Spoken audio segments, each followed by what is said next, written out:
Hello guys, আমরা আসছি আমবাড়ি মোড়। রাস্তার ধারে ছোট্ট একটি ঘর। ঘরের ভিতর একটি বৃদ্ধ মা শুয়ে আছে। বৃদ্ধ মাটির জন্য আমরা খাবার নিয়ে আসছি।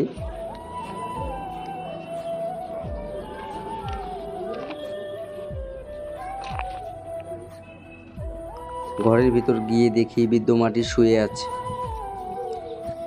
তো আমাকে দেখে ছটপট করে দাঁড়ালো বৃদ্ধ মাটি, আপনারা দেখতেই পাচ্ছেন। বৃদ্ধ মাটির হাতে আমার খাবার তুলে দিলাম। বৃদ্ধ মাটিকে দেখে বোঝা যাচ্ছে তিনি খুব ক্ষুধার্ত, তার খুব খিদে পাইছে। বৃদ্ধ মাটির জন্য খাবার আর জল নিয়ে আসছি।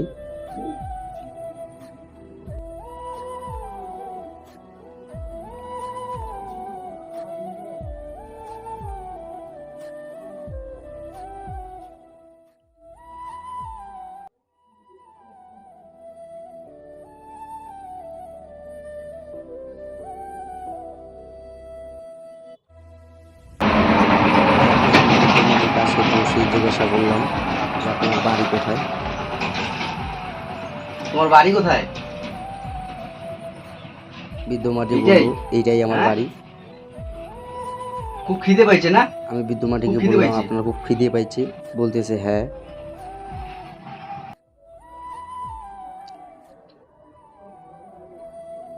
তো গাইস, আমাকে একটু সাপোর্ট করবেন। আমি এইভাবে এই অসহায় মানুষদের পাশে এসে খাবার দিতে পারি। তার ঘরের কি অবস্থা হয়ে আছে আপনারা দেখতেই পাচ্ছেন, চারদিক কিভাবে নোংরা হয়ে আছে।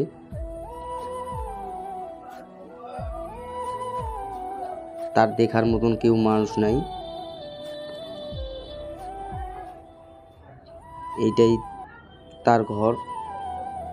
তো আমাকে একটু সাপোর্ট করবেন, এইভাবে এই অসহায় মানুষদের পাশে দাঁড়াইতে পারি।